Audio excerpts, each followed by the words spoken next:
अगला जो पॉइंट इसमें आता है तीसरे नंबर पे कि वीरगाथा काल का इसका नामकरण। तो हिंदी के कुछ लोग इसको दूसरे नाम से जानना चाहते हैं, पहचानना चाहते हैं। हिंदी के कुछ विद्वान हैं या कुछ विदेशी विद्वान हैं जो इसका नामकरण किए हैं। तो मैं क्रम से 2-4 लोगों का नाम यहाँ पे उपलब्ध करा दे रहा हूँ, उसको आप समझ लीजिए। जैसे यह वीरगाथा है, वीरगाथा काल आचार्य रामचंद्र शुक्ल ने इस नाम का अपने साहित्य में उन्होंने प्रयोग किया है। उसके बाद बीजवपन काल हो गया, बीजवपन काल महावीर प्रसाद द्विवेदी जी ने इसका नामकरण किया है। ठीक है, अगले नंबर पे आ जाता है चारण काल। जॉर्ज ग्रियर्सन और राम कुमार वर्मा जी चारण काल इसका नामकरण करते हैं। अगले पे आता है संधि काल। संधि काल का नामकरण आज राम कुमार वर्मा जी ने किया है। उसके बाद प्रारंभिक काल कोई इसको कहता है,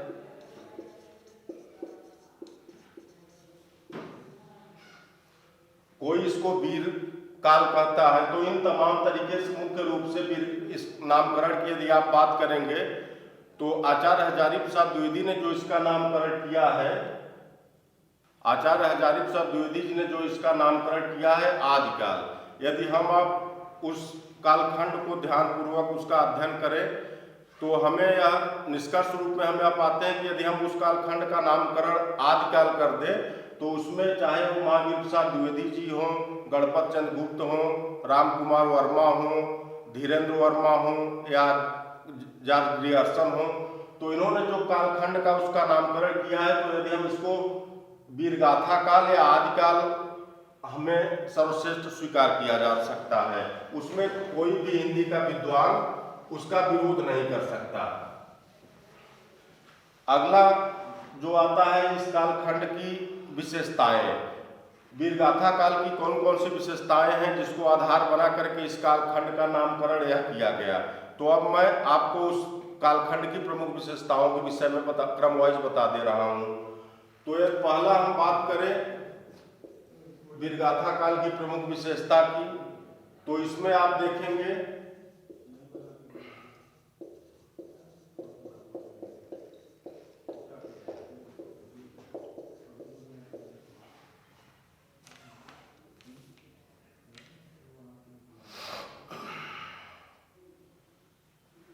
आश्रयदाताओं की प्रशंसा।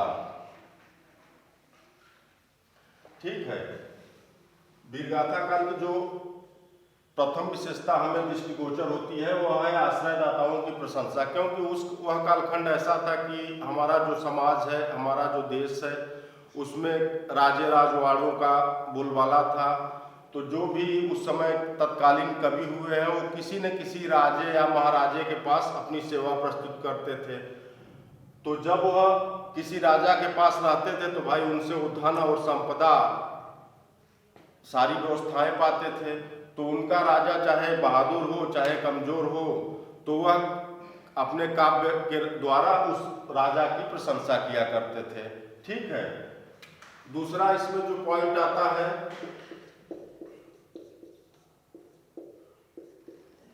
डिंगल एवं पिंगल भाषा का प्रयोग।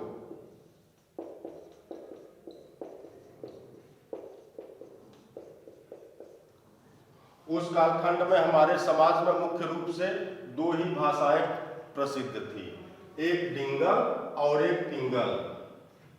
आधुनिक परिवेश में आप देखेंगे तो डिंगल और पिंगल हम लोगों को आसानी से समझ में आने वाली भाषाएं नहीं हैं।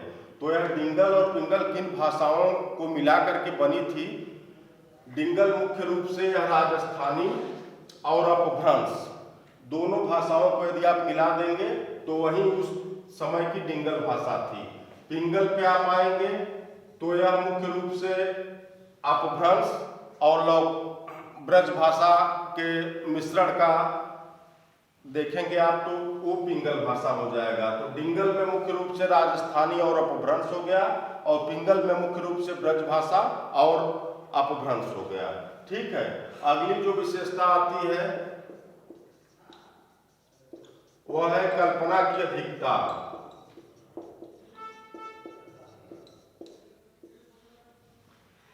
उस कालखंड में विर्गात्मक रचनाएं ज्यादा मात्रा में मिलती हैं, तो जो भी राजा होता था उसके जो कवि होते थे वह उनके साथ सभी जगह, चाहे वो राजघराना हो चाहे युद्ध हो, उनकी जो प्रेमिकाएं हैं या जहां उनका शादी संबंध हुआ है, तो उनके विषय में वो अपने राजाओं की बड़ाई करने के लिए अपने काव्यखंड में उन्होंने कल्पना की अधिकता कर दी है। जिससे राजा कमजोर भी है तो कल्पना के द्वारा उसको इतना बढ़ा चढ़ा के हमारे आपके सामने प्रस्तुत किए कि माना जाता है कि जैसे ये राजा है तो यदि उसमें कल्पना का समावेश हो जाएगा तो जो तत्कालीन परिस्थितियां हैं, तत्कालीन समाज है, उसमें उस राजा का नाम अपने आप प्रसिद्ध हो जाएगा। तो इसलिए उस कालखंड में कल्पना है, इसका कवियों ने अधिक से अधिक उपयोग किया है।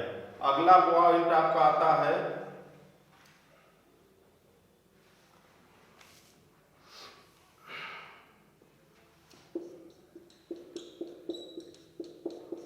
ऐतिहासिकता का अभाव।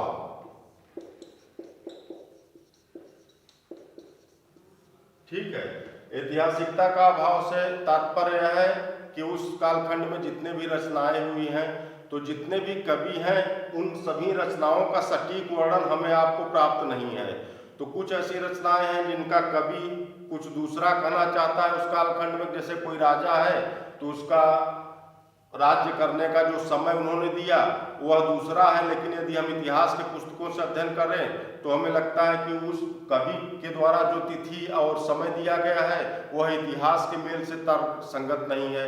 तो कहीं न कहीं उस कालखंड में ऐसी रचनाएं हुई हैं जो ऐतिहासिकता का उसमें अभाव पाया जाता है, क्योंकि जो भी हम आप चाहे हिंदी पढ़ें तो इतिहास के द्वारा ही हम हमारे इतिहास समाज का निर्धारण होता है। तो जो इतिहास बताता है उस कालखंड से हमारे हिंदी का जो वीरगाथा काल है उसके रचनाओं का, उसके कवियों का कालक्रम सही ढंग से प्रस्तुत नहीं हो पाता। तो इसलिए कहा जाता है कि इस कालखंड में ऐतिहासिकता का अभाव पाया जाता है।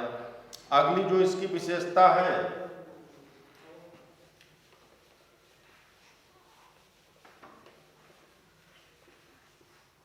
वह है संकुचित राष्ट्रीयता।